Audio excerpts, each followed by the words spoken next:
update ng bayan. Maasahan anumang panahon.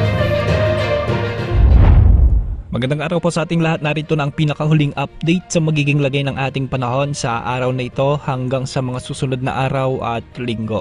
Sa kasalukuyan, patuloy pa ring umiiral ang ridge ng High Pressure Area o HPA na umaabot ngayon sa hilaga at gitnang bahagi ng Luzon. Ang ridge na ito ay karaniwang nagdadala ng mas maaliwalas at stable na kondisyon na panahon, kaya't inaasahan ng mas maraming mainit o maaraw na bahagi ng maghapon, lalo na sa bahagi ng northern at central Luzon. Gayunpaman, kahit may impluensya ng high pressure area, hindi pa rin nawawala ang posibilidad ng mga localized thunderstorms, lalo na ngayong hapon at gabi dahil sa init ng panahon at moisture sa atmosfera. Para sa lagay ng panahon sa Metro Manila at sa nalalabi pang bahagi ng bansa, inaasahan ang bahagyang maulap hanggang sa maulap na kalangitan sa buong maghapon. Sa umaga, mas mananaig ang maaraw at mainit na panahon, ngunit pagsapit ng hapon at gabi, posibleng magkaroon ng panakanakang pagulan o thunderstorms dulot ng mga localized thunderstorms. Ang mga pagulang ito ay karaniwang panandalian lamang, ngunit sa ilang pagkakataon ay maaring lumakas at magdulot ng flash floods o landslides,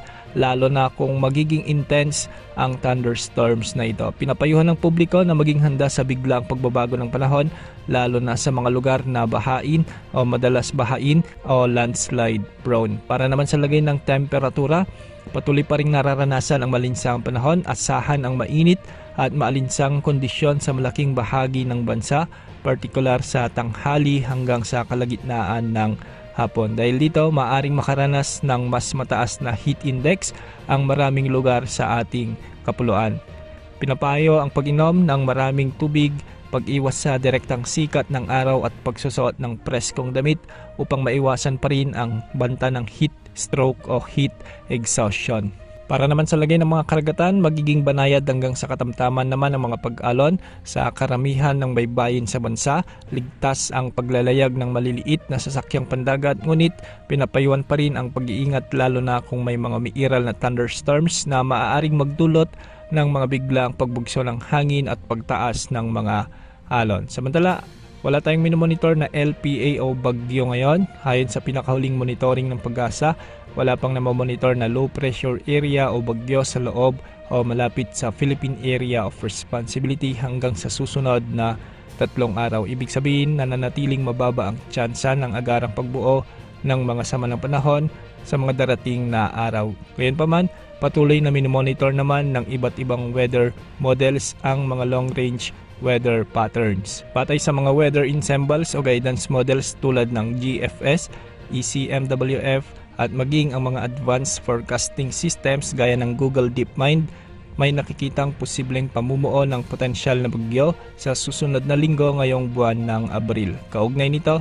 inilabas na rin ng Pag-asa ang kanilang Tropical Cyclone Threat Potential Forecast para sa panahon o para sa araw ng Abril 9 hanggang sa ika-15 ng Abril. Sa naturang forecast, tinaas na sa katamtamang antas o medium chance ang posibilidad ng pagbuo ng isang tropical cyclone sa loob o malapit sa ating area of responsibility. Kung sakaling ito ay mabubuo at papasok sa Philippine Area of Responsibility, ay papangalanan ito bilang Bagyong Kaloy. Ngunit mahalagang tandaan ng mga ganitong forecast ay maaaring magbago depende sa magiging galaw ng atmosfera sa mga susunod na araw. Posible pang humina ang tsansa o kaya naman ay magbago ang lokasyon at lakas ng potensyal na sama ng panahon na ito. At para sa mga paalala sa publiko, dahil nga sa patuloy na pag-init ng ating panahon, ugaliing magdala ng payong o kapote lalo na sa hapon at gabi dahil posible pa rin ang banta ng mga biglang thunderstorms. Maging maingat sa pagbabiyahe kung may mga thunderstorms.